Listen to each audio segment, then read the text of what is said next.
All right, let's see here. I'm gonna check in and see who we've got join us. Hi, Deborah and Maria, Michael. Whoa, here we go. Everybody's hopping on. Michael, Kinga, Deborah, Bonnie. Great. Can someone give me a thumbs up and tell me in the chat that you guys can hear us okay and that we're all good? Audio test on my end. Audio Yep. test on my end. Yep, you're good on your end and you can hear me. So let's make sure that they can hear us. Looks like we're rolling live in Facebook as well, and that's working well. And let me just check chat. Need a thumbs up from somebody or we're not going to get started until we have it. Yeah, I don't like to, we've actually talked one time thank you so much for a whole 60 seconds. Everybody's like, we can't hear you. I'm like, all right, perfect. So I've done that for more than 60 seconds. It's no fun. It's no fun at all. Well, I know, I almost feel like, there's really not a need to introduce you because everybody knows who you are. But for the one rare person who doesn't, Dr. Alan Christianson is a naturopathic endocrinologist who focuses on thyroid function, adrenal health, and metabolism. He's been actively practicing in Scottsdale since 1996 and is the founding physician behind Integrative Health. He's a New York Times bestselling author whose books include The Metabolism Reset Diet, The Adrenal Reset Diet, and The Complete Idiot's Guide to Thyroid Disease. Dr. Christianson regularly appears on national media like Dr. Oz, The Doctors, and The Today Show. So welcome, Dr. Christianson. I know how valuable your time is and just cannot tell you how happy I am to have you here talking about these topics that health coaches are so excited about learning more about. So can I just start by asking you to describe what metabolic syndrome is? Sure. It's been defined as a combination of cardiovascular risk factors. And we think about things like insulin resistance, obesity, high levels of blood lipids that can lead to plaque formation, and then high blood pressure. So that's the combo. And the interesting thing has been how those things, it was a rather recent discovery, recent as in about probably 25 years, that these things merge together, that they're not distinct things. They all have some common underpinnings behind them. So yeah, that's the intersection between diabetes, blood sugar, heart disease, and all these complications related to how the body manages its fuel sources.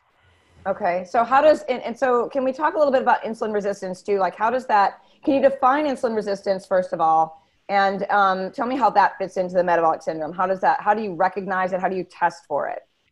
Carmen, so one thing I'd love to throw out early along in our discussion, when I talk about things, I go out of my way to not say what you're going to hear otherwise. And not that what you hear otherwise is wrong, but there's many cases to where there's a lot of data that's readily available and you'll find that anyway. So I want to talk about what you wouldn't find anyway. Perfect. That's so, me too. I'm the same way, outside the box thinking, yes. So insulin resistance, you often hear about it as if it's a problem, as if it's something the body is doing wrong, as if it's an error or a disease process. And it's actually not. It's an adaptive survival healthy mechanism. So I think about like an airport, and if you ever flown, come to a busy airport, maybe they force you to stay in the pattern for a while because the runway is too crowded. They've got no room for you down there. So insulin resistance is your body's air traffic control saying, hey, we can't take that jet right now. We can't take this fuel, this particular substrate, and bring it inside the cells and burn it because there's some fuel overload. And if we take this fuel inside the cell, we'll actually damage mechanisms like mitochondria, like the energy producing portions of the cell. So we've got to keep it out on purpose. It's not a mistake or a glitch. It's an effective strategy. And the other thing that people often don't realize about this is that insulin resistance is more innate to carbohydrate, but only when there's fuel overload.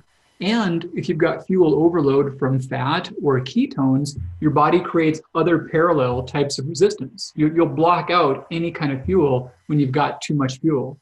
It's not so much a disease driven by carbohydrates, it's a healthy mechanism to protect against fuel overload. Okay, that makes sense. That makes total sense. So how did it end up being something that everyone just automatically decides that they have to go out and fix the minute that they get a blood work back that says they have insulin resistance? How did that come about? Kind of like the don't fat thing. It's not a problem unto itself, but it is a problem. It is a sign that there's something wrong. It's the same way like a crowded airport. It's not that you've got to blame the air traffic controller for not letting the planes land, because if they did, there'd be a catastrophe. But you got to figure out why there's so many planes coming in at once. So that's the same issue here. It does point to a problem, but it's not the problem. If you could just make insulin go away, you wouldn't solve the problem. Okay, so what are your top steps to finding out what the problem is? How do you uncover that, the investigation process? Yeah, so it's really about fuel overload. And in the newest book, I'm talking about fuel for a lot of reasons rather than just calories or carbs. So the word fuel, carbohydrates, fats, and ketones, and even alcohol, they all break down to the same thing. They all break down to oxaloacetate rather easily by your liver. And that's kind of the, back to this plane analogy, that's like the lowest common denominator of what an airplane is. If there's too much oxaloacetate in the liver, then the body's in a high fuel state and it's got no more room for extra fuel. So that's the big distinction. And it's not a matter of exchanging one fuel type for another to resolve that. It's a matter of getting back out of that high fuel state. And you can get in a high fuel state if there's too much of anything that makes that bucket of fuel. You know, way back when in the 80s, the thought was fat was the problem. We've got to stop fat and keep that out. And then we saw that you can overload on carbs. And now we're thinking, well, carbs are the problem. Well, yeah, you can still overload on fat. You can also overload on ketones. They all work collectively as fuel. I don't resonate with the word calorie as much, not because it's not accurate. For one part of it is that there's a lot of baggage amongst consumers and health professionals. It's very polarizing, you know, and not even rationally so. And then also because some things that do make up calories, like protein or resistant starch, they work differently in these equations. They don't make the same oxaloacetate. So it really seems like there's this one thing that creates this fuel overload. And that can be from too much of it. That can be from an inability to effectively utilize it, or that can be from the body just not needing very much of it. So like all those things can contribute to that overload. Okay, that makes sense. So now that you've kind of mentioned ketones a couple of times, that's a big, I mean, that the ketogenic diet is huge. What are your thoughts about that? What are your thoughts about the ketogenic diet? Do you promote it? Do you believe in it? You know, another big picture idea, I find my thoughts less interesting than I find research. Yeah, I hear you. So what does the research say? Well, this is funny, but it happens to be the case that a past student of mine is one of the nutritionists who've been involved at Barrows Neurologic Center in Phoenix, which is pretty much where we've got the best amount of research on the ketogenic diets. And that's, of course, with childhood epilepsy. Mm-hmm. And the data is pretty strong that there's a lot of kids that have seizures that don't respond well to medications that get some benefit from ketogenic diets. And that's a cool thing. Now, it's not a first-line therapy for treating the children because the medications are actually lower in side effects based on a lot of studies. So one of the big drawbacks about the diet is the effects upon thyroid disease. Now, kids are not prone to thyroid disease. It's much more common as we hit even 20s, but then 30s, 40s, 50s, it gets much more prevalent. So the pediatric rate of spontaneous hypothyroidism is less than a few per thousand. But in conditions like this, when kids are on ketogenic diets, that few per thousand, that 0.1%, goes up to about 20%. So about 20% of the kids, develop hypothyroidism from the ketogenic diet. And for a large percent, it does persist afterward. And there's some simple reasons why that would happen. So I talked before about insulin resistance. You know, insulin's not a villain. We need insulin for a lot of important chemical pathways, like the activation of thyroid hormones or the formation of glutathione. So if you suppress it too low, a lot of things that depend upon it do not work well, such as thyroid function. So that's some stuff we know really well about ketogenic diets is they have a role. They can help in some circumstances. There's a lot of complications and side effects such as thyroid disease. You know, 20% of these kids need thyroid treatment when they're put on the diet, which they did not before. And honestly, most everything else we hear about the diet, I would argue is not based upon human outcome study. It's more based upon just speculation. Like we think it would do X, Y, Z, but we don't have data saying that it does. And the thought that somehow the ketogenic diet is a effective means for weight loss, it's partially true. So remember I talked about ketones as fuel. And anytime you lower that fuel load, then you can achieve weight loss. But that doesn't happen without lowering that total fuel load. And there's weight loss and there's fat loss. And the biggest study that I've seen to date that was done in controlled settings that had people on the exact same amount of calories on a ketogenic diet versus a pretty unhealthy diet that was mostly refined carbohydrate, the controlled study showed that there was more fat loss on the refined carbohydrate diet when it was the same food quantity. So if someone goes ketogenic and now they're eating less food, they'll lose weight. Not because they've gone ketogenic, but because they're eating less food. Really? That's just so simple. It sounds so simple, right? And the other funny thing is that it sounds so simple, right? And the other funny thing is that people have been led to think that ketosis is what happens when your body is now burning fat. And biochemically, it's the exact opposite. When your body cannot burn fat for fuel, when you cannot have beta oxidation occur, that's when you go into ketosis. So you burn fat for fuel when you have glycogen to help utilize beta oxidation and break down fats. But when you deplete glycogen, that's when you go into ketosis. And you go into ketosis because you can't burn fats anymore. And now you're forming the stuff you can't burn into ketones. And your liver can't burn ketones. So, yeah. Okay, so that is completely, like you said, I like to think outside the box, right? That's completely outside the box of of everything we're hearing today. Well, it's inside the center of the box of biochemistry, but it's not inside the box of popular discussions. Exactly. That's so true. That's so true. So I want to return back to the thyroid for just a minute. When you said that about the kids, that was shocking to me. So have they done studies on adults? Because so many, and I'm not a thyroid expert. I know enough about it to get by. I know Hashimoto's myself. But have they done studies on adults that this is shown to be true as well? Because I've seen it in 2 people, actually, that started the ketogenic diet. They now have thyroid problems, and they're grown women. Yeah. There have been a small number of studies, and we've seen similar trends to where there is a similar rate of onset. And one thing I want to throw out, I actually heard a friend of mine who's a great thyroid expert saying that she's had a lot of her followers write in and say they've had thyroid disease and done well on a ketogenic diet. And the big goal is for people to do better and to improve their health. But I want to know what's going to work most consistently for the most people. Yeah. And there's a lot of circumstances in which someone could do something that's not really helpful, but they still might seem to do better. You can get lucky. Most smokers, 97% of smokers do not get lung cancer. So yes. you can look at a lot of anecdotes and say, hey, someone did X and they did better, therefore X helped. Well, maybe not. Right now, this is one of the couple of days per year where it's raining really hard in the Sonoran Desert. And if you were an alien flying over downtown Phoenix, you'd see a lot of umbrellas. And you could easily say, oh, wow, these umbrellas must cause the rain. They don't cause the rain, but they're out when it rains. So a lot of things can go together, but not really cause one another and easily be misinterpreted by us. Yeah, that's genius thinking. So the questions that we're talking about today were submitted by health coaches prior to today's event. So we're going to go through these. And just as a reminder, if you guys have questions, please put them in the Q&A and not the chat. It's much easier for me to facilitate through the Q&A. So one of the questions we got was, what does he see as the biggest gut issue? SIBO, pathogens, et cetera. Like, what is your experience of, what's the biggest problem that you see with the gut? Well, in terms of symptoms and issues, they fall into 2 categories. There's IBS and IBD. So we've got irritable bowel syndrome, and then we've got inflammatory bowel disease. And the letters are really close, but they're pretty different in that one actually shows tissue damage and one does not show tissue damage. So if someone is suspecting gut issues, the first thing is differentiating those 2 categories. And per someone's age, that can be a consideration for scopes. That also can be done through blood markers, but one can distinguish that, and that's the first thing to start off with. The most common cause of gut symptoms is definitely IBS or irritable bowel syndrome. And that's this combination of cramping, discomfort, irregular bowels. For some, that can be more frequent bowels. For some, it can be constipation. For some, it can be a mix. But most pain and discomfort is coming under this category of irritable bowel syndrome. Now, it's important not to miss the inflammatory bowel diseases, ulcerative colitis, Crohn's disease, or other infectious causes of IBS.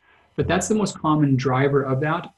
And there's always been quite a bit of work to figure out, what are some leveraging points we can get a hold of to really change these symptoms for people. And it's pretty bizarre. SIBO is a big topic. If we're talking about concepts that run against the common trends, we can talk about that one a bit. I had a patient of mine a couple of years ago that my doctors were doing SIBO tests with my endorsement. I had never done deep analysis of the best SIBO treatments myself at this point. I had seen the concept emerge, and I was a little standoffish and hoping for the dust to settle, hoping for there to be some consistent guidelines of how you would diagnose it and how you would treat it. And a dear patient was frustrated because she was tested positive, and she said, hey, look, your doctor said I should do this diet, and I read elsewhere that I should do a very different diet. What should I do? And so I was due to write another blog, and I said, let me give you a good answer. Let me just dig through all the literature I can find and give you a proper answer on that. So I set out to write this blog with the intention of figuring out what was the best diet, and if there were, how antibiotics, herbal antimicrobials, how these things compared to diet, and what was the best way to go about treating them. I wanted to give her a solid, current, evidence-based answer. And I had no agenda going into this, I had no agenda. And after going through probably about 150 clinical studies over the course of a week, I saw the emperor wore no clothes. So the core premise behind SIBO is that a certain number of people, more so it's thought those that have IBS, have too many bacteria in their small intestine, small intestinal bacterial overgrowth. And that these bacteria in the small intestine give off gases, namely methane and also hydrogen. And these gases are going to then cause some symptoms and be measurable via breath tests. And you can kill these bacteria by antibiotics, herbal antibiotics, or by diets that starve them of substrate, mostly versions of carbohydrate like polyols or fermentable compounds. And that can then resolve the condition. Those are the basic premises behind that. And none of those premises are true. So the main premise is that small bowel bacteria are responsible for higher amounts of methane and hydrogen in certain people that have IBS or symptoms. So that particular tenet has been thoroughly studied, and it turns out that the variance of these gases from one person to the next has nothing to do with small bowel bacteria, nothing whatsoever. So with IBS, the core problem is one of motility. So the nerves that control how fast things get pushed from your mouth to your butt and all the steps in between, those nerves don't fire at the right times. I imagine like a big stadium where you do a wave, and that goes around the stadium. That's what the whole ring of small musculature should do. But with IBS, people don't go up and down at the right time, and it's all kind of choppy and jerky. And so we've known that. And it turns out to be the case that the amount of gas given off and how it varies is based upon large intestinal normal bacteria that are being given their substrate, that are having food pushed into them at erratic time frames. So the muscles of the small intestine push stuff to the large intestine too fast, and these bacteria in the large intestine create these gases. They're not bad bacteria. There's not too many of them. They're not weird bacteria. It's just that you threw the coal in the furnace too fast, and now your fire's higher than you wanted. That's all that's happening. It's not related to abnormal bacteria. That's crazy. Yeah, and so then we look at, well, even if that were the case, what if it were the fact that certain diets could help these people, or if antibiotics help these people? And the wrinkle is they do. They really do help a lot. In fact, some diets can work 70% of the time for those who are diagnosed with SIBO. But the problem is that placebo diets work exactly as effective, as does hypnotherapy. They'll also work roughly 70% of the time. So it's not caused, when a diet helps, that's great, but if something really works, it should work better than a placebo to be really worth pursuing. And they do not. And this is also true for antibiotics. So the antibiotics do work for a certain number of people, but less consistently than placebos work for them. So all the main tenets behind that have not panned out. And this is nothing that I discovered on my own. This has been written out quite prominently in several gastroenterology journals. There's also just no standards for how you test in terms of what you give before you collect the breath, or what levels are abnormal or not. And there's also very little correlation between how many people have symptoms and how many people have positive tests. If you take people that have bad IBS and you give them SIBO tests by various guidelines, you'll find that between about 20 to 60% of them test positive. But if you take people that have no symptoms whatsoever and just randomly pull them off the street, you go, yeah, my tummy's fine, and you do SIBO tests, you'll find that between 7 to 50% of them will test positive also. And then we look at follow-ups after treatment, and people have no consistent follow-ups of their test results after treatment. So, yeah. I've written a very... If anyone wants to look at a lot of references, please feel free to do so. Just Google my name and SIBO. I've written a very long article about all this stuff and well referenced and talked through very thoroughly. Oh, I'm sure everybody's out there right now typing their brains out about this, because this is a big topic. So basically, let's bring it down to some layman's terms here. So are you saying that SIBO is basically failed hypothesis? Yeah. So let's go to the other side of this then and say, how do you create healthy motility in the body? How do you go about taking the steps to do that? Yeah, and that really is the question, is how do you change the timing of motility and nerve conduction?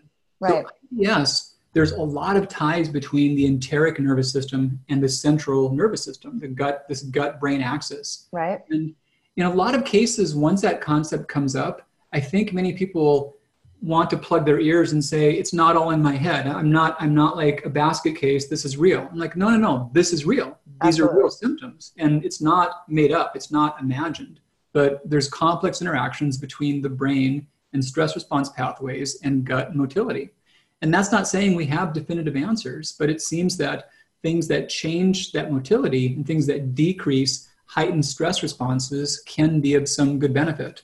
So that was actually the follow-up article I did, is like, what's our best data right now on IBS and identifying it and treating it? And pretty odd thing, but it seems intuitive that if your gut is hurting you and you ate something, that there must be some tie-in between what you ate and how you're feeling. That's just like so intuitive. Right. But think about it this way. Think about it if you were talking about a car. And let's say that the car makes this bad noise. Well, the car won't make that bad noise when you're not running it, right? Right. It's only going to happen when you're running it. And you can't just say, oh, I see, the problem is I turned the car on, so I'll just like not turn the car on. Right. That's not really an effective solution. No. And so too with the intestinal tract, it wouldn't show up when you're not using it, right? You wouldn't have as many symptoms when your gut is just between meals. Right. So it's going to show up after you've eaten something. Right. And it's so intuitive that, yeah, I just ate this and now I hurt, so therefore that made me hurt. But there's almost no evidence that food selection is a consistent helper of IBS symptoms, believe it or not. There's so little data about that being a relevant variable. That's fascinating. I remember a client I had almost 9 years ago when I was just doing the health coaching, and she was desperate. She couldn't leave her house. She'd have to turn back around because she had diarrhea so bad. She couldn't even get to work, which is only 5 miles away. And she had been diagnosed with irritable bowel disease. And I said, which one? And she said, well, what do you mean? My bowels are all messed up. And I said, well, ulcerative colitis, Crohn's, which one? And she said, no, they just said I had a disease. I'm like, do you drink milk for breakfast every morning? I'm like, well, try not doing that maybe. And sure enough, within a week, she was fine. It fascinates me. There's a couple of things that can affect some, like lactose intolerance might show up, or we can certainly see those that have more overt anaphylactic type allergies, celiac, those happen. But past some of those low-hanging fruit, we put a lot of thought into what are good foods, what are bad foods. And I'm not saying that no one has ever changed their diet and have it be useful, but right. when you look at large groups and studies, there's no consistent patterns besides some of that low-hanging fruit. And again, if you think about most people, the typical scenario is that they'll change their diet, like, oh, that was it, now I'm better. But then that doesn't really pan out. Now that same food is no longer working well with them, or it seems like another food might be a culprit. And that pattern is saying that it never was the culprit. It was just a false correlation that got someone spinning in a circle, sadly. And then the pitfall about that is our diets now have gotten so restrictive, and we give lip service to variety in the diet, but we've cut out variety of category. And that's the most important kind of variety. We now actually make it a moral hallmark to have as few food categories as possible. And that's a horrible idea for your gut and for everything else. Oh, I'm so glad you asked that. You said that, because that leads us right into the next question very nicely. What food plan do you see the most success with? Which, I'm sure I have an idea of what you're going to say here. And then I want to put another little tag on the end of that for my own, idea is, what about the elimination diet? I hate it myself, but I want to know your thoughts on it. I'll answer that one quickly. The idea is valid, and there's certainly, like you mentioned, the lactose scenario, there certainly are circumstances like that. But a big pitfall about elimination diets is what we call the false positives, meaning that things appear to be culprits that may not be. Yes. So the omnivore's dilemma, which predates Michael Pollan's work as a phrase, as a concept, the omnivore's dilemma is that we could eat most anything. So what do we choose to eat?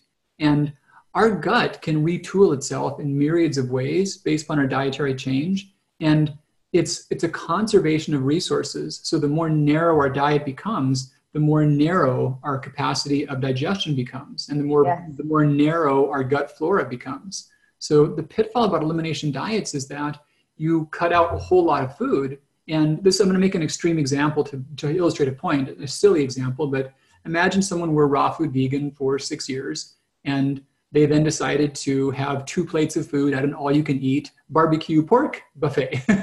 You know, you're going to have a bellyache, right? Yeah. Now, does that diagnose a pork intolerance? No, they just haven't eaten anything like that for a long time. They're not used to it. And I'm not saying that's healthy food, but I'm just saying if they had a tummy ache, that's not because they've got some weird allergy. That's just that they haven't eaten anything in that same category for a long time. And that's kind of what can happen with elimination testing, is that if your diet goes down to, like, say, rice and lamb, like some protocols call for 3 weeks, that's not normal. And your gut is going to be used to digesting not much besides rice and lamb. And so now when you add in some other food, it may genuinely cause symptoms, not because that food caused hidden symptoms in the past, because now your gut's only used to rice and lamb. Oh my gosh. You know, I didn't eat red meat or pork for 23 years and my iron hit the bottom. I got thyroid problems. I mean, my life just kind of seemed to fall apart over a period of weeks where I wasn't feeling well. And I hired someone to help me with it. And she said, I'm not even going to work with you until you promise you're going to, like, add some diversity to your food and you need some meat. And I was like, I can't do it. Well, I did.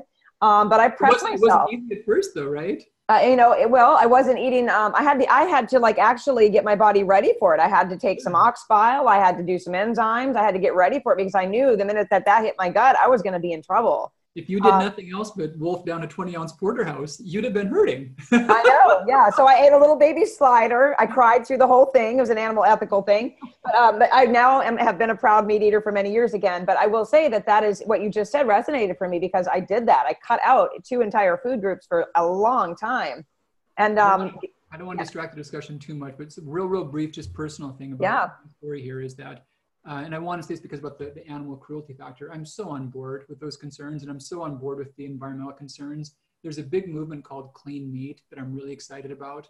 And we now have the technology to basically grow meat without growing animals. Yeah. And it makes me sad because people think it's weird or creepy or that it's strange stuff from a lab. And they would say, yeah, you mean like a meatball that came from a sterile place and people with white jackets put it together and it was produced in a factory? No. If you're talking about a meatball that came from a place where large animals were walking in their own filth and they died a painful death and some random person hit them back, that's the kind of meatball I want. No.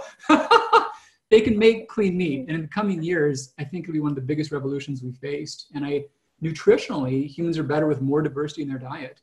And spiritually, environmentally, ethically, I'm really excited for us to do that without having to rely upon animals. Yeah, I agree. It was one of the hardest times of my whole life is getting back into that. So back to the question of which food plan do you see the most success with? Yeah, a couple simple things I think about, one of which is just maximizing your food categories. Mm-hmm. So not just variety as in like 3 types of leafy greens, but variety is covering on like all the bases of the food categories. So meat, fish, poultry, dairy, eggs, intact whole grains, legumes, nuts, seeds, vegetables, fruits, really covering those. I'd also throw in fungal compounds, yeast, nutritional mushrooms, things like that. Add in lots of kingdoms, lots of families, lots of genus of living things. So variety we know is good, but variety within categories is more meaningful than variety inside of a category.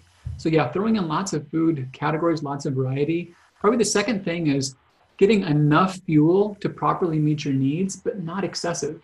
And that's the pitfall, because too much of any fuel becomes just so poisonous and so toxic. And the last thing I think about in terms of things that don't always happen is getting optimal amounts of protein. So it's easy not to get protein deficient.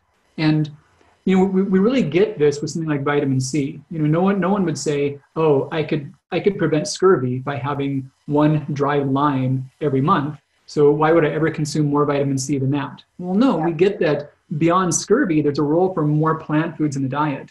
Right. And so too with protein. There's protein deficiencies, which are pretty unusual without just caloric deficiencies. Right. But there's a point by which a lot of our problems, like we mentioned early on about metabolic syndrome, they relate to our body's composition. They relate to how well our muscles and our liver can help manage fuel and how much we've got extra visceral adiposity. Mm-hmm. And our protein intake, not just how many grams we get, but how that plays into our total fuel, like proteins per fuel, that's a big variable for our body composition, our metabolic rate, how much we fill up, how quickly, and also about just how apt we are to have difficulty with food cravings. Yeah. Yeah, I'm a big believer in intuitive eating and feeling and thinking and actually tuning into what my body's asking me for. And I find that I have less discomfort or issues when I really pay attention to that. I don't eat if I'm not hungry. If something's speaking to me, I look at it, makes me want to eat it, I eat it. Of course, I'm a you know, kind of a primal blueprint kind of girl, but yeah, so that's a great answer, which again, you just mentioned vitamin C, which leads us into another question. What are your thoughts about current safe vitamin D levels? Vitamin D, so fascinating thing. The big arc, I started practicing in 96. I started really reading health stuff back in the late 70s for, you know, personal health. And up until probably, I would guess, the end of the 90s, if you'd asked myself or most of us about vitamin D, we wouldn't have thought much about it. Like, yeah, if you're deficient, you get rickets, and it doesn't really happen much. But then around the late 90s, we started seeing connections between it and the first big thing was chronic pain patterns. Mm-hmm. How vitamin D at a level that we wouldn't have defined as a deficiency before could be a factor for these chronic pain patterns. Mm. And there was then this explosion of research correlating, not so much showing causation, but showing correlation with vitamin D status and honestly any condition you could shake a stick at, you know. And right. There became a time in which many became really infatuated with testing and treating, and I did as well. And I followed a lot of the guidelines in the past. And then we started getting more larger outcome data about what happened to humans, you know, not just what are some speculative correlations, but what happens to people when they change their vitamin D status and what's their risk of cancer, heart disease, total mortality. And what's happened is that first we thought you only need a spec to not get rickets. Then we thought, oh, you've got to be way up here because that's how it seems to work best for all these other things. And now we start looking at mortality data, realizing, wow, people who are really high are not really very healthy, that there's ways by which cancers may drive higher vitamin D. Mm. And so it keeps getting narrower, and also it's never gotten as low as where it used to be for deficiency states, but it's gotten pretty low. Now there's different units for vitamin D, and I'll reference that in terms of nanograms per mil, which is one of the more common ones in the US. And I did a paper on this not too long ago. If we look at mortality risks, we're probably thinking about like high 20s to high 30s. And I wish it wasn't so narrow. I'd love to say, if you're anywhere in here, you're fine. But the data suggests that there's a rather narrow range and if you're well above 50, that's clearly not a good thing. There's a lot of data saying there's heightened death risks. And there are a lot of experts right now saying you need to be between 60 and 80 or 60 to 100. And there's strong evidence saying that's not where you want to be for any real reason. And that's not where healthy people tend to find themselves. Yeah, I remember when that came out, and I remember hearing that, you know, that I think the number I was hearing was between 70 and 90 for many years. And then it was like, no, I think it was Chris Kresser that actually wrote one of the first articles about the myth of vitamin D or something like that. So that's right in line with what I've been hearing. So that's good. All right. So do you believe that Candida requires a no sugar plan? So funny thing, lots of thoughts about Candida. One of my pet peeves is that words are so ambiguous, and sugar is a big one. So one thing I love to throw out is that I think about sugar as what a baker would call sugar and what a chemist would call sugar. So let's throw out the definitions quickly. So A lot of people conflate those terms. And what a chemist would call sugar would include the glycogen inside of your muscle tissue, or it would include the compounds that make the cell membranes of spinach. You know, there's a lot of chemical sugars. And what's happened is that many people have seen legitimate concerns about refined concentrated sweeteners like sucrose or fructose and the valid danger to that. And they then conflated all those negatives to anything that could chemically fall under the rubric of sugar, which could include sweet potatoes or pinto beans or steak or fish, or, you know, all foods have sugar. They've got glycoproteins. Right. So many thought you can't, if you have any kind of an issue with organisms that feed off of processed sugar, then therefore you cannot consume carbohydrate. Right. And they're completely different uses of the word. So yeah, there's chemist sugar and there's baker sugar. You know, try baking a cake with ground up pinto beans. See how that, just replacing it by sugar. I mean, yes, you can do beans in a cake with a complicated recipe, but take your standard recipe and swap out that cup of sugar with a cup of pinto beans. See how that cake works out. You know, they're not the same. Or try raising yeasted bread by adding in 2 teaspoons of sweet potato instead of sugar. They won't raise. Right. So sugar is not the same thing to a baker and to a chemist. That's a big distinction. Okay. There's actually been a decent amount of studies on this. I shouldn't say that. There's been a few human studies on this. And what they've shown is that, and one actually looked at how adding refined sugar affected both oral yeast, candida, and then also stool levels of candida. Mm-hmm. And what they showed in that particular study was that adding in large amounts of processed sugar would not cause someone to acquire oral candida or gastrointestinal candida if they did not have it. But those who did have a current history of oral candida, thrush in the mouth, that if they would add in lots of refined sugar, they would then see more stool candida show up, more yeast show up in the stool. We've also seen that there's some known risk factors as well that are often not intuitive. So smoking, for example, is a large risk factor for bowel candida. History of vaginal candidiasis, known allergies, whether airborne or food. And antibiotics, but actually some classes of antibiotics. Some classes are not really risk factors, not that I like them, but trimethoprim, sulfamethoxazole, clindamycin, some of these cephalosporins, they're the biggest classes shown to cause this overgrowth. So a no sugar plan, no, not in the sense of the chemist sugar. And paradoxically, candida itself, of course, is an opportunist, and we all have some. And normally our good bacteria keeps that in check. And the main mechanism our good bacteria uses to keep that in check are certain short-chain fatty acids, butyrate, propionate, acetate. And we make those short-chain fatty acids out of carbohydrate byproducts, mostly resistant starch. Right. So there's been data saying that if you go really low carb, that's kind of like taking an antibiotic. You're really depleting your bowel flora. And that can be an easy way to get into a real cycle of recurrent yeast. Right. And you can you can do an organic acid test and find out what those levels are, right? The butyrate and all of those things, correct? You can measure those in the stool. Yeah. Okay. What stool test do you recommend? What's your top test for stool testing? The amount of short chain fats in the stool, there's not good data for commercial labs as far as how that compares to research levels. Mm-hmm. So the extent to which stool cultures are useful, I prefer ones that just do more open-ended cultures rather than ones that identify a list of certain infections via antibodies. So the ones that just culture and see what have you actually got. And then also ones that will give a sensitivity study. So if you do have something that's possibly infectious, what treated that exact bug from your stool effectively in a laboratory? So you can know that kind of data ahead of time. If there's whatever the safest natural or conventional agent that could be used in the shortest amount of time. And then also to know which strains of your flora are healthy and which ones may not be. And that can really targeted dietary choices. Yeah, fiber is often talked about as a thing, and it's really a category. There's about 17 main types of dietary fiber we can think about in the diet. And once you chop your food categories, once you leave out whole grains and legumes, now you're down to about 12 possible types of fiber. You've lost at least 5 types of fiber you cannot get. So the more food categories you get, the more diverse your bowel flora is, and the less apt you are to have opportunistic type infections.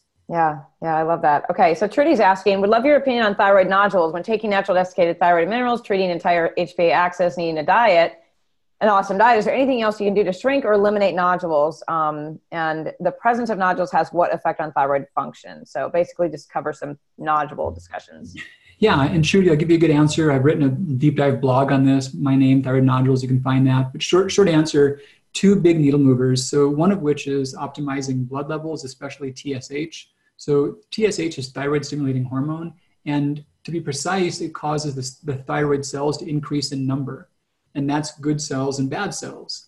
So think about that like Miracle-Gro for your garden. And if your garden is lots of beautiful carrots and whatnot, then throw it on there. But if your garden has some weeds, they're going to grow too. And this is a weed in the garden. So you can't have the TSH too low either, because that's hard on your brain, your bones, your heart, lots of things. Yep. But you want it to be lower. And that's somewhere around 1 or just slightly below it, but definitely not below range. So that's a big factor. The second large consideration is total iodine intake. And this is a big paradox that I've trained doctors on like day-long events where we could talk about a long time. But the short answer is that you need some, but it's easier to get too much than it is to get too little. And Trudy, you mentioned being on desiccated thyroid. That's actually my preferred category of thyroid medicine for those that do need it. But a consideration is that there's a lot of iodine in all thyroid medications. So Trudy, if you're on, for example, a 1 grain dose, there's about a 130 microgram load of iodine in that right there. And the sweet spot for minimizing nodules is probably less than 200 micrograms per day. So the action steps, knowing you're already getting at least 130 from that dosage, or if you were on twice that dose, it'd be twice as much. The action steps from there, I just saw a chat go up. Looks like Kirsten's helping out and putting up some Yeah. links about. Thanks, Kirsten. So the action steps for someone like Trudy would be to just not get any other iodine, because there's already pretty much all you need, maybe even on the high side of what's ideal, just from the medication. So think about supplements, think about high iodine foods, especially sea vegetables, and just cut down any things, or iodized salt. Cut out the things you can obviously avoid that don't have any other big benefits to you. Yeah. I struggle with seafood. Fish and seafood is a moderate source of iodine, but I always want to think big picture. And the big picture data about the benefit of fish and seafood to the diet is so high. You know, I'd really rather see you cut out any other easier sources first before that. Mm-hmm. That's interesting you say that about iodine, because everyone's out, you know, you have so many people that are taking, I say everyone, but that's an exaggeration. So many people out there with thyroid problems and Hashimoto's, they're also supplementing with selenium and iodine as a combination. So what are your thoughts about selenium? Because I've heard both sides on that as well, that you should never take iodine without front loading with selenium, but you never take too much selenium. You should be on and off for 2 weeks. So what are your thoughts about selenium and thyroid issues? Wow. So selenium is an important mineral. It can also be a toxic mineral. It looks just like lead poisoning when you get too much selenium, believe it or not. It does the exact same things. But we need it, and some are low in that. And iodine, I've called it the Goldilocks mineral. You know, we need some, but too much is toxic. Right. And if someone's selenium deficient, they're a little more vulnerable to either an excess or a deficiency of iodine. They've got narrower tolerance of iodine if they're selenium deficient, is how it plays out. So if someone has selenium, they can get by and have a little more, a little less iodine and still come out about right. So the iodine thing, the relationship between Hashimoto's and iodine is, it's funny, it's very straightforward. We mentioned vitamin C as an example of something. We've got more data on iodine than we have on any nutrient by factors of 10. We've studied it for over a century. And we've also got tons of data of intentional and also just spontaneous experiments to where countries go from not fortifying with iodine to fortifying with it, and how things play out in terms of thyroid disease. So Hashimoto's, I was adopted. My adoptive family is Norwegian. My birth family is Irish. So Hashimoto's is not called O'Malley's disease. It didn't emerge. It wasn't more prevalent in Ireland. It was most prevalent in Japan. And it was a Japanese doctor that first discovered it because he had a lot of things to work on. It was a pressing issue. And he found it in 1907. It was Hiroko Hashimoto. And the Japanese have the highest rates of Hashimoto's disease and also Graves and also thyroid cancer. And they've got the world's highest iodine intake. They've had that for quite some time. That's not a coincidence. Right. In the modern world, we had in the Americas before about 1910, we had pockets that were called goiter belts. So areas near large bodies of fresh water and far away from coastal soil or coastal products, like around the Great Lakes, you could have iodine deficient soils. And whatever food you ate wouldn't have a lot of iodine. And you could have a third of the kids in school that had goiters. Like that was the case in Michigan in 1910. So Morton's, the little girl with the umbrella, and the fortified salt came along, 1 part per 10,000 potassium iodine added to the salt, and the rate of goiter plummeted. And it was a huge public health success. It was a good thing. That rate of goiter dropped tenfold in the course of like a decade or less. But then we unmasked Hashimoto's. We had almost no autoimmune thyroid disease prior to then. So there's a sweet spot of about 1 to 300 micrograms where we've got the lowest rates of thyroid disease. If you get below that, there's higher rates of thyroid disease. If you get above that, there's higher rates of thyroid disease. The World Health Organization has shown that if you're healthy and you're not prone to thyroid disease and probably stable in selenium, you can likely tolerate brief exposures of up to about 1,100 micrograms of iodine per day. But long-term, 1 to 300 is where we see the lowest rates of thyroid disease. Wow. So I grew up in Minnesota in the goiter belt, right outside of the Great Lakes. Yeah. And I'm Norwegian, Scandinavian. And my mom and her mom and everyone else's mom had Hashimoto's. They farmed for a living. And, that's one of the stories I actually tell. I wrote a little 52-page ebook about thyroid. You're in there, obviously, as a resource. But, it's very interesting that you say that because my sister also, I believe she's got it. And, one of the things so let's talk about that real quick. I know there's a ton of questions in there in the chat, but I don't want to leave this topic of Hashimoto's without covering maybe the top triggers for Hashimoto's. What are your top triggers? Yeah, I think about it really a perfect storm of like categorical issues, and one of which is genetic susceptibility. Mm-hmm. And some people are just so prone to it that just waking up and taking a breath is like all you got to do, you know. Yep. Here's an odd thing that you wouldn't think about, but most of the genes that seem to be risk driving genes are X-linked. So women have two X chromosomes. That's one of the reasons they get more thyroid disease. Mm-hmm. But here's like a smoking gun genetic risk factor. If, say, for example, as a woman, if your dad had thyroid disease. So I say that because a woman, your mom had two X chromosomes. She gave you one of the two. I don't know which one. Your dad had one X chromosome to give you. He gave you the one.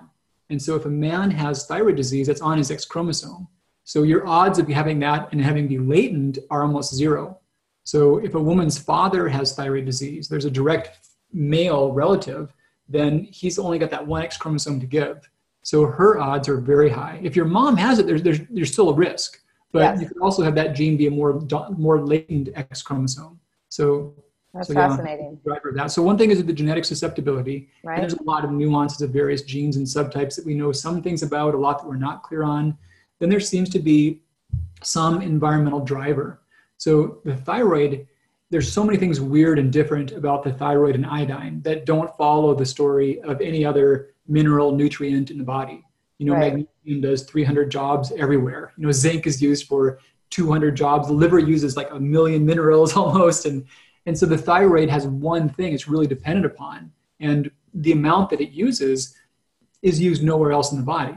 And so it concentrates it as much as 100-fold over the blood levels. And right. Nothing else happens. There's no other nutrient story like that in the body. But the pitfall is that concentrating step can also mean that things you don't want in your thyroid can get concentrated in the thyroid. So this is one of the canaries in the coal mine as far as our exposure to environmental toxicants. So right. Junk really builds up there. And paradoxically, the number one toxicant, the best documented toxicant for thyroid disease is iodine itself. So after it, then we think about lead, mercury, perchlorate, Teflon derivatives. Honestly, the last time I looked at the list was probably a couple of years ago, and it was over 300 items long. So wow. Lots of chemicals can be triggers. Right. So the more susceptible you are genetically, the less that it takes for chemical triggers. And then vice versa. If you're not susceptible, but you're hugely exposed, it can still happen. Okay. And then the last part about that is some immune trigger. So these two things make it apt to happen. And then some immune trigger gets it to where now your body is attacking this toxic thyroid. And that could be as simple as a cold or a lot of data about viral infections of the liver. There's been speculations about Epstein-Barr being relevant or airborne allergies or things along those lines. But yeah, you've got some genetic susceptibility, some environmental trigger, some environmental stressor, and then this immune trigger, this immune activating event that seems to give rise to it. Okay, so the big question, food related, is gluten. How does that affect the thyroid? You know, that's been a very big question and a big topic. And it's a funny thing. This is an example to where the public message is very different than what the research data is. So the research data shows that autoimmune disease do have rates of overlap. If you've got one, your odds of having another are higher. And there's been many studies looking at how the intersection looks between Hashimoto's and celiac disease. And there certainly is one. I've seen different numbers, but typical numbers suggest that if you take a random population of people, you'll find somewhere around 1% that have celiac disease. You might see a little higher, a little lower, but that's probably a safe number that's not too far off. But if you took a population of people that were known to have Hashimoto's, then celiac disease is more common. You'll find that then in about 3 to 5%. Right. So it's not everyone, but it's about 3 to 5% of people. So some questions come in. If someone does have celiac disease, if someone does have Hashimoto's and they have celiac disease, does their wheat intake raise their antibody levels? That's been studied. It does not appear to. The other question is, if they have celiac disease and they're not compliant in their diet, does that raise their risk of developing Hashimoto's? And that does not seem to be a factor. And there's even been studies looking at if someone has celiac disease and Hashimoto's, does being non-compliant make them not absorb their medication? And that does not appear to be a factor.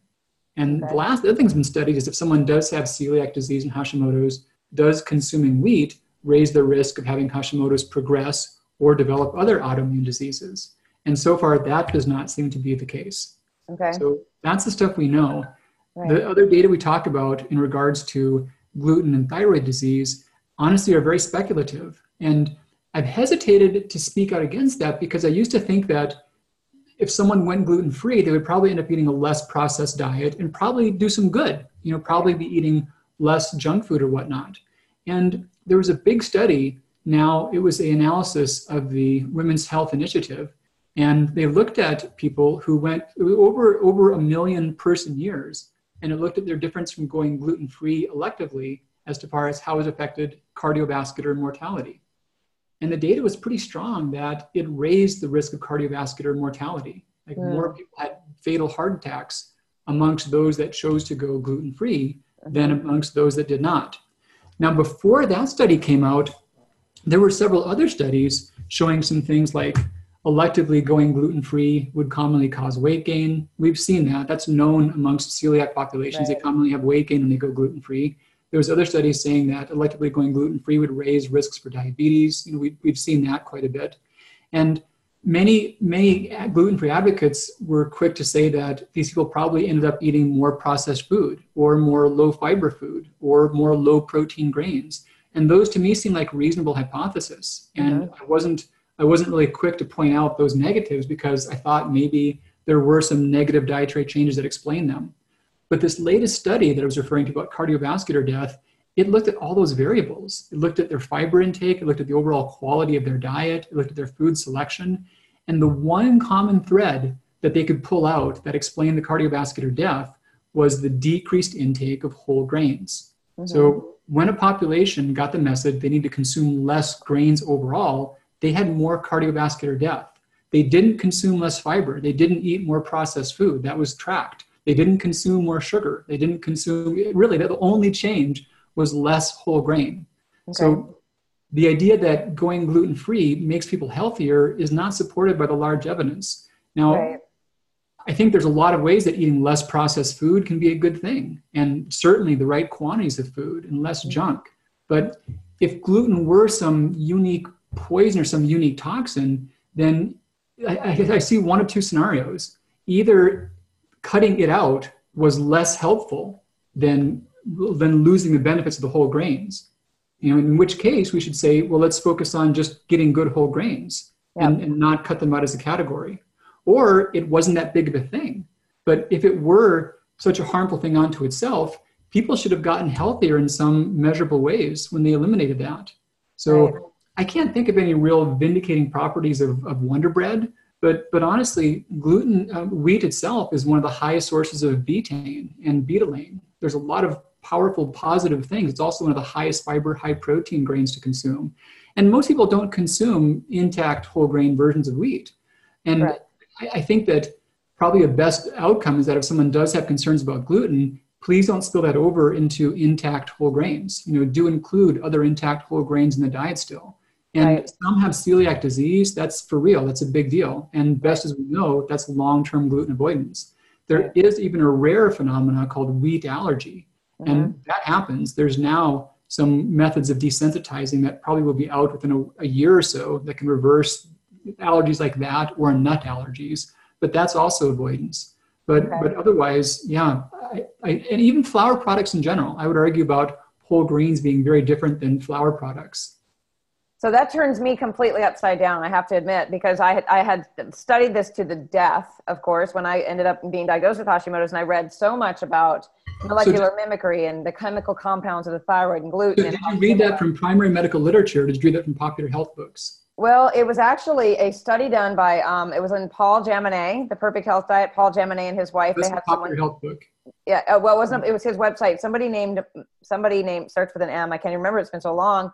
But did a very extensive study on all of these things. And I thought, oh my gosh, so I followed all of the PubMed links that were underneath that article, and it took me down a rabbit hole I probably should not have gone down. 6 months later, I'm like, I can't touch it. I'm not eating it. I don't believe it's good for you. But I also believed in soaking my grains and eating them instead. So I didn't totally take grains out of my food plan either. But you really turned my mind upside down on this. I'm probably going to hang up and go start reading your books over and over again. Well, a couple of thoughts, I think about could and must as Yeah. being really important distinctions. So if you go into something with a preconceived idea, can you find data that would allow you to support that? Could you find studies that can back up what you already believe? Right. That's easy to do. You can always Sure. find data that allow you could believe something, but Correct. that's not the same as must. So if you Right. go into research with no preconceptions, must you get that same conclusion? And that's where we think about things like systemic reviews and meta-analysis, to where in a thoughtful way, they'll say, look, here's our criteria. We're going to put in all the studies that meet these criteria and see what they say, what's this whole body of evidence. And then also the big distinction is that if you think about hypothesis or test tube studies or animal studies or some weaker human studies, and you pull them in isolation, you could believe any individual thing you wanted to believe, like patterns in the cloud, so to speak. But it's really the sum total of high quality data that's where there's not really a conflict anymore. There's only a conflict when you argue about which piece of data you want to focus on. But if you look at the larger body of evidence, a lot of these conflicts just vanish. Yeah, that's fascinating. Oh my gosh, you've just got my brain turning. Okay, let's see if we can rock through these. How much time have you got? Tell me how much time you've got here. I'm good for another half hour. Perfect. Okay, good. Me too. And then I've got to pick up the kid. So let's scroll through. We've answered a few of these things already. So let's kind of go through. Let's see. When you've been eating the same 20 foods due to intolerances, how do you start introducing the new foods to correctly avoid those symptoms like we talked about earlier? Yeah, and that's a super big question. So one thing I'd like to just throw out as an idea is that it's not healthy or normal to have a billion intolerances. And don't think that that's the state that you have to be in. Don't figure that that's just how the intestinal tract has to work and that's the be all end all. So do think about that more as something that you want to move away from. And simplest idea is about variety of categories. So it's bizarre that we had these two incompatible worldviews that converged in the last decade. So one is that carbs are bad, and the other is that the gut flora is important. They're completely incompatible ideas. Right. So think about like this, like, hey, I want to pick up gardening, but let's not use water. That's not going to be a successful project. So your gut flora, it's fed by carbohydrate. There's no other food for the gut flora. There's no food for the flora from fat or protein. There's nothing that they get out of that. So, and then it's diversity of carbohydrate. And that's first and foremost diversity by category, not even like 20 kinds of greens. No, it's categories of food. So the more food categories you're getting, the more diverse and robust your flora becomes. And there's been a few categories that have been especially exciting, relevant to their change in the gut's tolerance. And I mentioned before about those short chain fats. So those feed the enterocytes that line the intestinal tract that are mostly responsible for diminishing our unnecessary intolerance. It's normal that a lot of undigested food fragments are in the intestinal tract. You know, our digestion is basically making rocks into fine sand, and there's often little pebbles that get left over. We call these like the ditripeptides, the polypeptides, and a healthy gut can ignore them. But if the flora is too compromised and too narrow, there's not enough flora diversity, then a lot of these peptides, they become triggers. And some peptides, just by their chemical nature, are harder to pull apart. So we think about gluten, albumin, and casein. And if you bake muffins and you don't want them to fall apart, you would innately use those ingredients. They hold stuff together. They're binding proteins. And the same thing at a microscopic level. They're hard to pull apart. So there's always some residual polypeptides from those three large protein moieties. And if the gut is not healthy, those peptides can trigger inflammatory responses. But that's not an innate issue. So one compound that's had the most data about raising that type of tolerance is a compound called resistant starch. And it's pretty exciting because it has all the good of carbohydrate and none of the baggage of it, and also a lot of the good of the various fiber categories. And we find that in a certain number of foods. Potatoes are one of the highest sources, especially when they're boiled. Many types of legumes as a food category have a lot. The white beans are the highest, navy northern and cannellini. And then we think about bananas and plantains when they're less ripe, or banana skins, which should be organic and should be cooked. But those are all really high sources of that. So the more RS one gets regularly, the more they tend to reverse a lot of those intolerances or issues. And the other big picture idea is just make changes slowly. They've done studies, for example, on bean intolerance. They're the one source of a tripeptide called raffinose, which has many powerful benefits to the gut flora. But if you're not used to it, you're not getting it anywhere else and you can't break it down. And so people will often say, I can't eat them. It's all the jokes about gas or whatnot. And that's just because you're not used to raffinose. And they've done studies, and the trick is about a tablespoon a day. So if you phase back in a tablespoon a day, lentils are not beans, they're in the pea family. And then pintos are also really good ones that seem to be easier to recolonate your raffinose tolerability. But take it slow, even almost like microscopic amounts of things you don't tolerate and gradually build that up over time. But it's all reversible in most cases. Yeah, I remember when I found out about resistant starch and I boiled potatoes and then I chilled them and I took a bite a day, literally like a teaspoon, and started building up and adding some salt on there and to get that going again. But it definitely rocked my world when I ate too much at one time at the very beginning. So yeah. Great. And the extent to which you get those symptoms means your flora is not robust. So it's a good sign. You're heading in the right direction. Yeah, excellent. So Tammy asks, what's your thought about avoiding lectins and lectins causing intestinal permeability? Wow, funny thing. Good question, Tammy. I actually had a training session with 6 of my doctors yesterday, and that was the topic that we discussed. Lectins come up every decade or so in some various way, and there's a lot of truth behind that. The biggest problem that happens with lectins is that someone lives at high elevation and they buy raw dried kidney beans and they boil them for long enough to just get them soft. And every few decades, someone will do that and get sick from that. So at high elevation, boiling water is not as hot as it is closer to sea level. And if you're boiling them, you can boil them and soften them, but not really break down their high lectin content. And that can be, there's ones called phytohemagglutinin that are found in those. Now, lectins as a substance are found in every living cell. So meat, spinach, whatever food you like, it's got lectins. Anything you can eat that comes from a living thing has lectins. And some lectins we've thought about and identified because of some of these instances. But as a category, lectins are no more harmful than oxygen is as a category. We cannot escape it. And the relevance about lectins outside of that kidney bean story and a couple of pretty weird stories like it is not only is there no harm, but most of the foods in our diet that are highest in lectins are foods that are highest in other good compounds. Here's a big idea. There's a lot of chemicals found in plant foods that we often call them phytonutrients. But the reality is they don't help us because they're nutrients. They help us because they're poisonous. They're actually out and out poisons. So broccoli is full of insecticides. It makes its own. And we call those indole compounds. And it just happens to be that if we've got a good variety of these toxins from a nice mixture of different plants, they seem to help our bodies become stronger and more resistant. We've called this concept hormesis.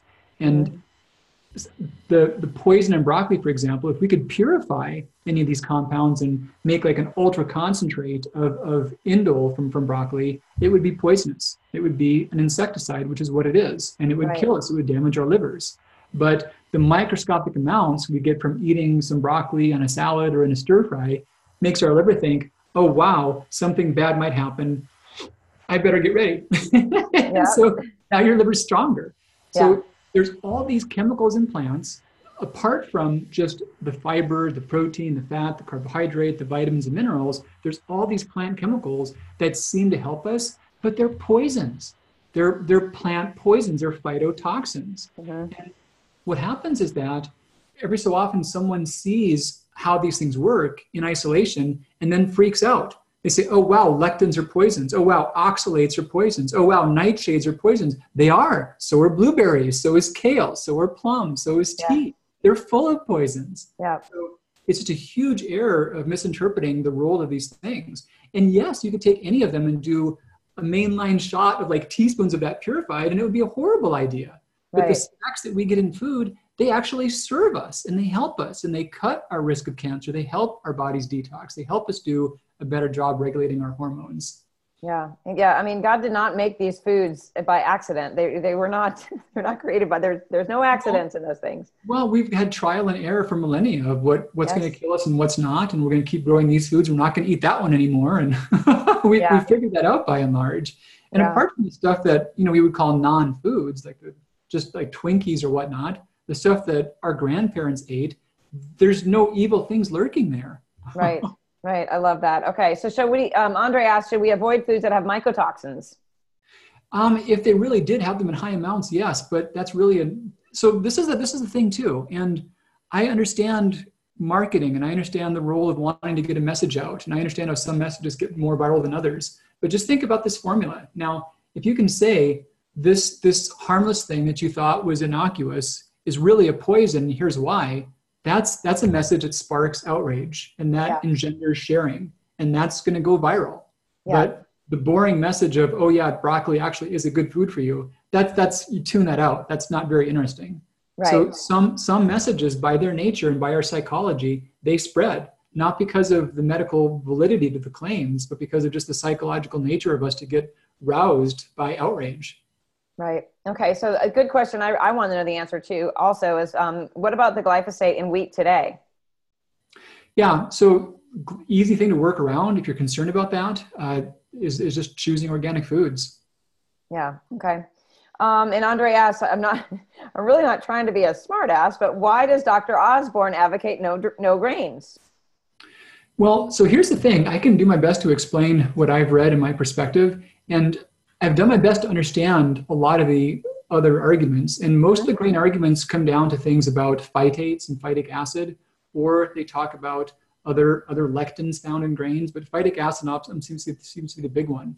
Mm-hmm. And it's been really thoroughly studied. And it's also one of these categories of plant toxins. So this has also been called inositol hexaphosphatate. Mm-hmm. And the thought is that it somehow binds with minerals and pulls them out of the body, or that it damages the intestinal tract. And purified versions of gliadin in conjunction with phytic acid placed on intestinal cells in a test tube can damage them. Mm-hmm. But there's actually a lot of data about IP6, or this phytic acid, being an immune tonic, an immune regulator. And there's been many studies, for example, on just inflammatory levels of those who are on higher grain diets versus lower grain diets. That's been measured by C-reactive protein, by sedimentation rate, by immune response. And diets that are higher in whole grains show lower amounts of inflammation and lower amounts of gut inflammation as well. So you always have to think about, is it a theory or is it evidence? Is this something I think would happen because this is a rule, or is this what actually happened to people? So we've got two main categories of systems that we study in science. There's simple systems and complex systems. And believe it or not, some really big things, a lot of moving parts, are simple systems, like our whole galaxy and solar system. You know, you can make a simple formula of a gravitational constant, and you can explain where the stars will migrate to, how the planets move. It's all on one formula. And that's because nothing in that system is internally regulated. On the other hand, a complex system like an economy, or like an ecosystem, or like a body, there's internal regulation, and it defies a single simple rule. You can't say this one thing explains all outcomes or will explain all outcomes. You can only say, look, if we make this change, here's what we observed happen. We can only be experimental and empirical. We can't be theoretical and get useful data at complex models. And so whenever things are highly theoretical and there's one simple rule, grains are bad, gluten, carbs are bad, things along those lines, or you need ketones. If it's one simple rule, that's just not how things pan out in complex systems. Right. The kind of thought process you want to look for is people who are saying, here's what happened to people when they made an intervention. If they made a change and they had a difference in an outcome, that's significant. But rule-based thinking, it's actually a good thing as far as ideas to then study and do research off of, but it's not a valid place on which to make decisions or health policies off of. Yeah. And let's just always for me, I always return to every single person is different. So, I think we tend to forget that we really want, as health coaches anyway, people to really tap into their own instincts and intuition about what works for them.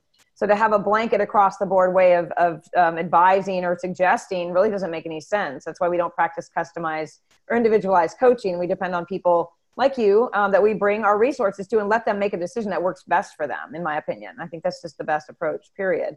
So let's switch around a little bit here, talk a little bit about hormones. What causes high SHBG and low testosterone, and what are some things to explore for women? So sex hormone binding globulin, it's a normal carrier protein, and hormones, I think of them as like keys. A key is specific shape, it fits a particular lock, it opens the lock, and then some kind of a change happens. And these keys are carried around in the body by big proteins, and think about them like beach balls, so some are taped onto beach balls and some are floating around loose. And sex hormone binding globulin is one of the beach balls that carries a lot of different keys. Now the drawback is if you've got way too many beach balls, all your keys are stuck and they're not as useful. But you can also have too few beach balls and the keys don't get distributed properly. But many times women have too much sex hormone binding globulin, and that can lower the activity of their healthy hormones like testosterone or estrogen. So it can worsen deficiency symptoms. And one of the big drivers of that being too high, it's kind of an odd paradox, but dietary protein is on a seesaw with sex hormone binding globulin.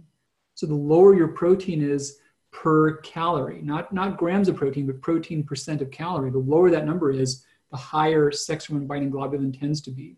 So dietary protein actually lowers sex hormone binding globulin. Many medications raise it. A lot of categories of antacids, benzodiazepines, Ativan, Valium, for example, oral contraceptives, metformin, they can raise that too. Coffee raises sex hormone binding globulin pretty dramatically, so that can be an issue for some. And then also deficits of carbohydrate can elevate that. Okay. Yeah. I mean, I had struggled with that many years ago. And because I had the thyroid problem, she was like, you shouldn't have the high SHBG because normally people, she was explaining with thyroid issues, have lower SHBG. Is that true? At the extremes, it's true. And the relevance there is that hyperthyroidism can suppress SHGB. So it's only a variable at the extremes. And then hypothyroidism can elevate it at the extremes. Okay. Yeah. Okay. So does an actual test really exist for leaky gut, or do you go off of a person's symptoms? Well, a bigger question is it important to measure leaky gut?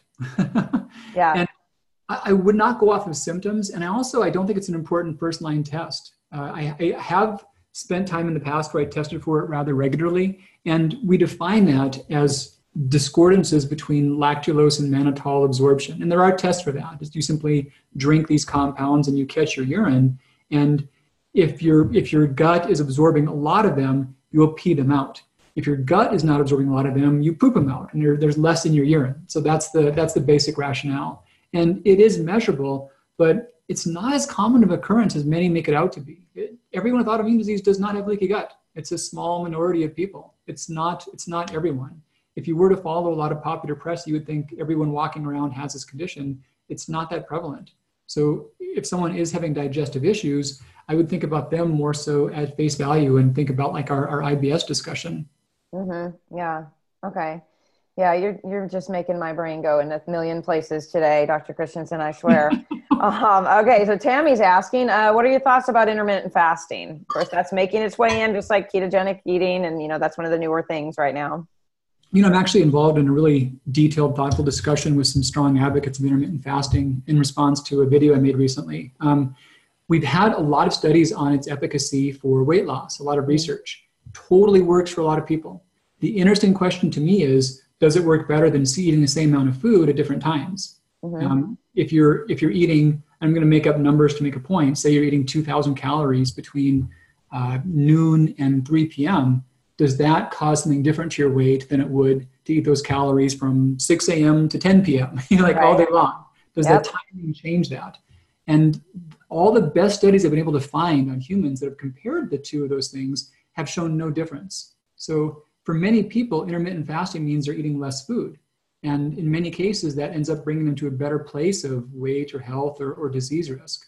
But so far, all the studies I've been able to find have shown that if you take away the less food part, there's no more benefits from intermittent fasting.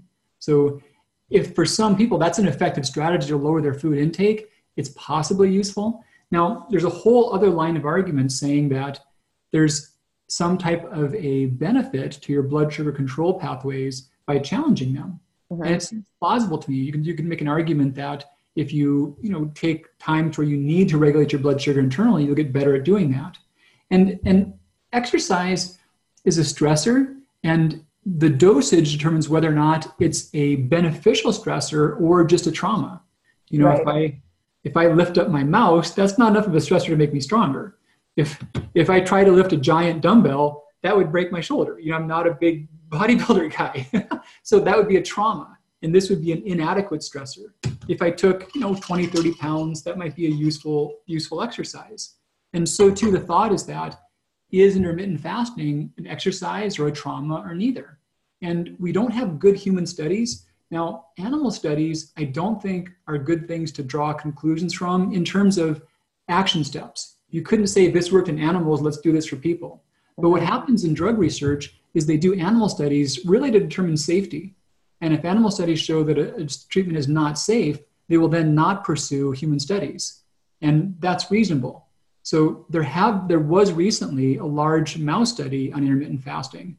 And what they showed was that mice on the same food level, one group eating throughout the day, one group on intermittent fasting, the group on intermittent fasting, they then, sad stuff, but they dissected them and looked at their pancreas, looked at their bodies after the fact.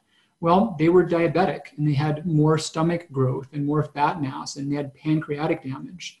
So they followed some popular human models of intermittent fasting as far as the food frequency and the food quantity. And it turned out that in that case, it was a trauma. It was not a beneficial type of exercise. It was a trauma to their blood sugar regulation pathways. So I don't think we know enough to say that it's helpful in those ways for people. And we've got a lot of evidence about how it plays out for weight loss. And it does work when it lowers the food intake. So if for some people that's a good strategy, it may work for weight, but we honestly don't know if it's a good thing long-term for blood sugar or all the rest.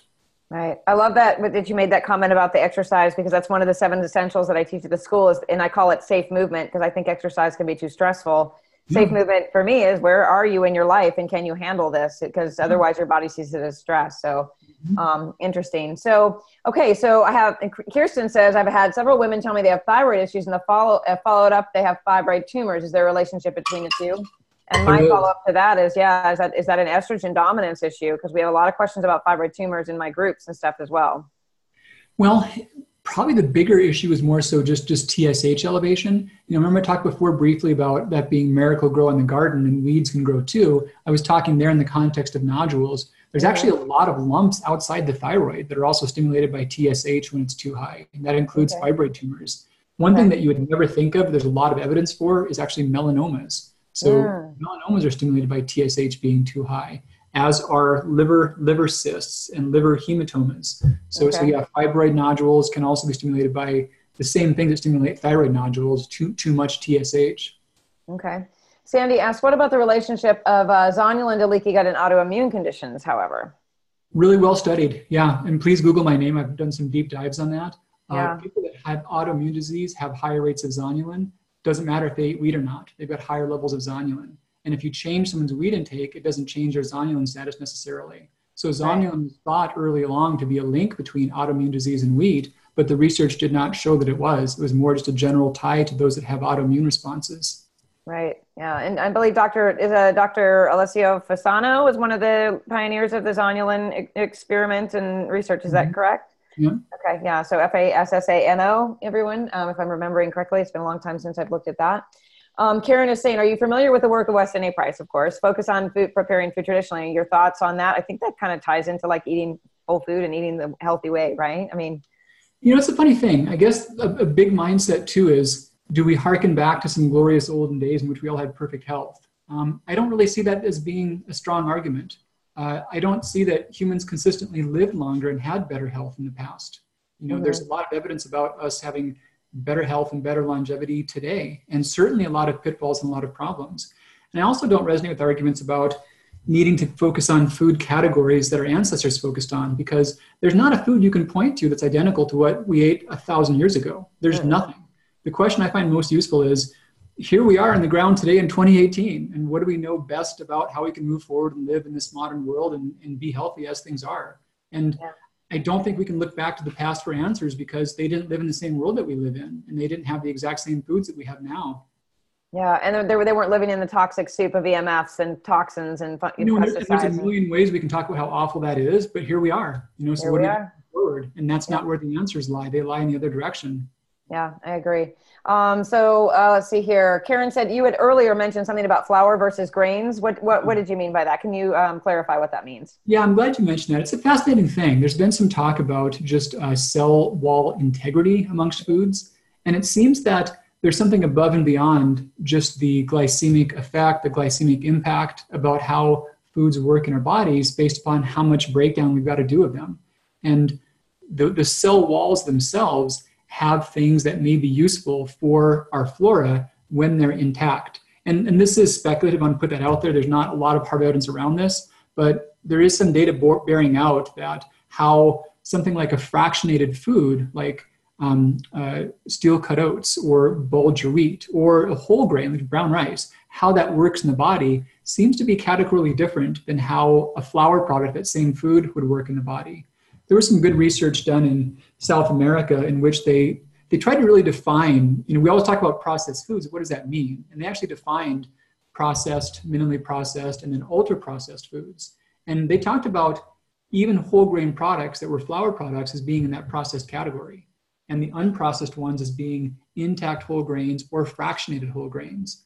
And they showed that their model strongly predicted obesity, diabetes, many cancers. So there's some difference to where things change when they're broken down too much. And if we actually chew them and eat them in that way, they seem to work differently in the gut. And it's more than just the blood sugar changes.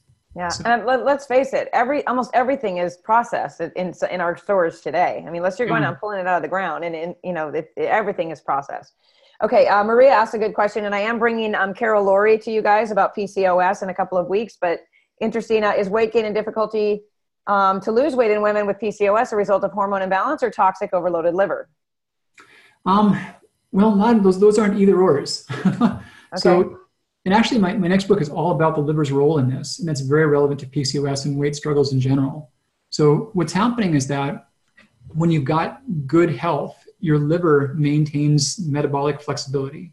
And what I mean by that is none of us get exactly the food requirements for a given day. None of us ever. It's always going to be a little more or a little bit less. And the extent to which your liver works well, that doesn't really matter. Your liver will store that little bit extra, and the days which you get a little bit less, it'll pull that out and you're still energized. Right. But what happens to so many of us, and I've been there lots of times, is that you lose that flexibility, and you're like on this balancing act between too much food is like weight gain and all these complications, and too little food is you're exhausted and you're craving and you're brain fog and you're shutting down. That's not that's not how your body's supposed to work. So the trick is, how do you regain that flexible metabolism? And PCOS is an additional level of strain because the liver is also trying to process and clear too many androgenic hormones. Mm-hmm. And that overlaps with some of these regulatory fuel pathways.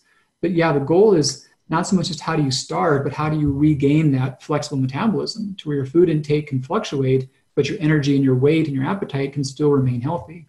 Yeah, isn't that everyone's dream? I feel I'm knocking on wood all over the place because it took me years to finally find that nice area.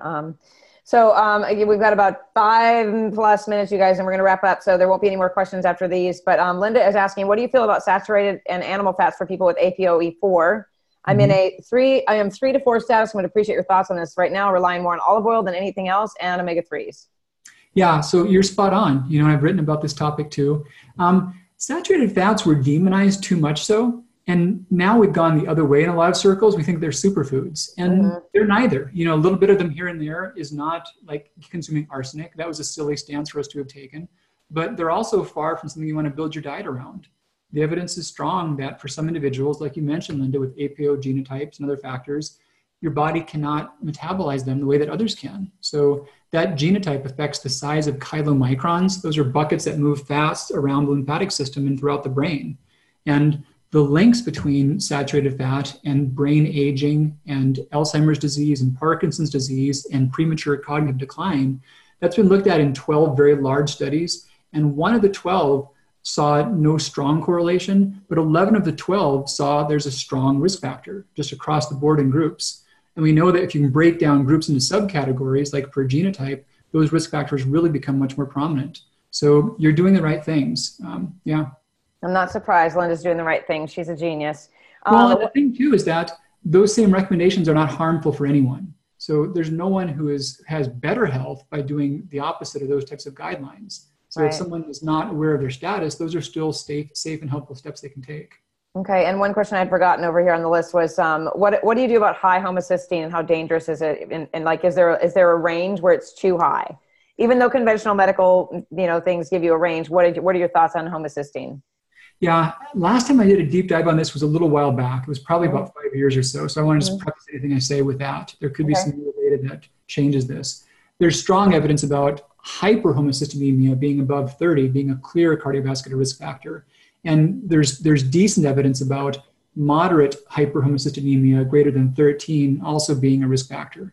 I've heard some try to argue about lower thresholds. I've not just looked at evidence in the last few years. I don't know if it's valid or not, but there's some emergent risk from past data being above 12.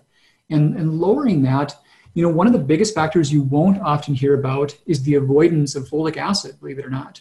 So we've got a big range of folates in the diet, but then we've got synthetic folic acid. And if someone does have an ongoing intake of synthetic folic acid, they likely never make headway against their homocysteine. Those that have significant hyperhomocysteine, greater than 30, for example, there's not many lifestyle steps that will change that. But those who run in the high teens, low 20s, they often can improve that by maximizing dietary folates and strongly eliminating folic acid. It's not a matter of mega doses of folic acid, B6 and B12. That doesn't solve mega doses of vitamins gets to be counterproductive for them.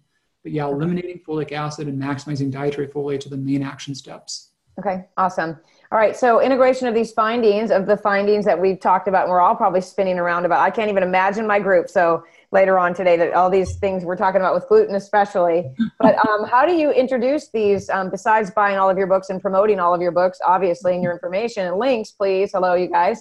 How do you get the information out there and help people understand? Because we've been so long saying, gluten is toxic, it's inflammatory. I'm so guilty. Like, I own that 100%. And now you're really making me rethink a whole conversation I had last night. I'm fully admitting it. How do we get this out there in a way that's safe, where people don't go, oh, well, I can just go out and eat Oreos and whole wheat bread? It's tough. It's a gray area. That's an awesome question. I don't think it lends itself to a simple answer. I think it takes really just being thoughtful and being deliberate about that. One book I'd like to shout out, and I've never even met the author, but it's called Grain of Truth. And it's one of the best scholarly deep dives into just all things gluten. And excellent book and very different perspective from what you'll commonly hear. But anyone who wants to go deeper than what they find from just my name and gluten, that's a great resource they can look at as well. Okay, awesome. All right, 2 more questions and then we're done. What is your approach to treating autoimmune diseases? I mean, that's a huge question, but just like your general approach. Great question. And that model I mentioned earlier about those 3 big factors, the susceptible genes, the toxicants, the immune stressors. So that's relevant to initiate the disease. And to some extent, it can be relevant for perpetuating the disease process and continuing the risk. So the more of those things one can understand and reverse, the better then things tend to play out. If you can really identify what the buildups, and that was relevant to thyroid disease, but it's a rather common thread to autoimmunity in general. So it's not that distinct from thyroid disease to other autoimmune disease. So identifying one's environmental stressors, identifying any fuel overload. Oddly enough, you don't hear this talked about much, but body weight is one of the biggest drivers of autoimmunity. So many people have done diets that are very restrictive and, reversed autoimmunity, but probably would have had that happen just because they lost weight, just because they're eating less food. So there's visceral fat that we hear about, the dreaded belly fat, but there's also organ fat. There's fat that builds up in the liver and the pancreas. And that's a huge driver of the autoimmune cascade. So everything in the world around you has no relevance whatsoever to your body until it passes your liver. Not your gut, not your mouth, but your liver. So your gut is outside of your body. Right. If you had a big tube from your mouth to your butt, and I dropped my mouse in the tube, it'd fall right through and it wouldn't affect me. So your gut is the same. It's just longer and narrower. Right. When things cross your gut into your bloodstream, the first place they go is via the portal veins to your liver. And that's where the Kupffer cells are. And now those are the cells that say, this is good, that's bad. I should attack this, I should ignore that. So you build up some organ fat in your liver, and that's one of the largest drivers of autoimmunity. And that's why so many conflicting diets, some can go vegan, some can go paleo, some go AIP, and they've had this beneficial immune response. If they lose weight, that can happen. And not because of what they cut out, but because of their food quantity change. Right. What's your best liver test? Is it the AST, ALT? Like, I've heard that those can be subpar for testing liver function. They're really meaningful, but the ranges are not great. And this is something to where there's strong agreement amongst liver specialists. If you're a woman, most labs will say your ALT, your alanine transaminase, normal between about 6 to about, some will say 45, some will say 63. I see those common ranges. But liver specialists line up and say that if you're a woman and you're above 19, some say 18, but if you're above there, something's wrong. And it could be many factors, but one of the most common ones when you pull out medication reactions or hidden infections is early fatty liver disease. It's a very common culprit. And the test is good, but the range is not that useful. Yeah, it's too big. It's huge. That range is huge. Same with AST then. So you want the range where on liver for AST? AST is not as sensitive. It also can be affected by muscle tissue breakdown and a lot of other factors. But ALT only comes from liver cells. It's an enzyme that's found inside of liver cells. Right. So it's common that liver cells break open and get replaced. But if there's too many breaking open at once, that's saying there's some inflammatory process occurring. Got it. Okay, we're at 1:30, you guys. I know that we could talk forever. Everyone's always like, please have him back. I love how they think it's just so easy to get Dr. Alan Christianson to talk to us. You have been so phenomenal today, and my wheels are spinning. I know everyone else's, the comments in the chat are just crazy. I might even just copy them and send you some of them just so you can see my amazing myth busting going on today. My head is spinning. Thank you both. Thank you so much. I just want to say one thing really quick is that I struggle. I don't like to be a contrarian. I actually really hate to, but it's so important for me to get it right because people's lives are on the line, and I acknowledge that. And it's not about the latest thing or the simplest idea. It's just what's our best evidence, what's our best truth, and things get so disconnected from that. So I really just honor everyone trying to do their best and figure out what's effective. That's what I'm doing too, and I'll change my mind over time when I learn things that are new or I shift my perspective. But that's okay. It's all good. Yeah, I always call myself the black sheep of the health coaching world because I always try to see things completely outside of what's being said. And that's why I bring people like you to my coaches, because I want them to think the same way. I don't want to get stuck in one narrow thought process because that's where we get stuck in helping people. So just huge blessings to you. And thank you so much. I'm just super grateful and hope I can maybe coerce you back again. If not, if I can't get you before next August, I hope to see you at Mindshare and yet another amazing Halloween costume. It seemed like Halloween. Everyone asked me that. They were like, were you guys having Halloween early? I'm like, it could have been. But you're just amazing, and I appreciate you very much. Thank you so much, Dr. Allen. Pleasure to be with you. Thanks for having me. All right. Have a great day. Thanks, everyone.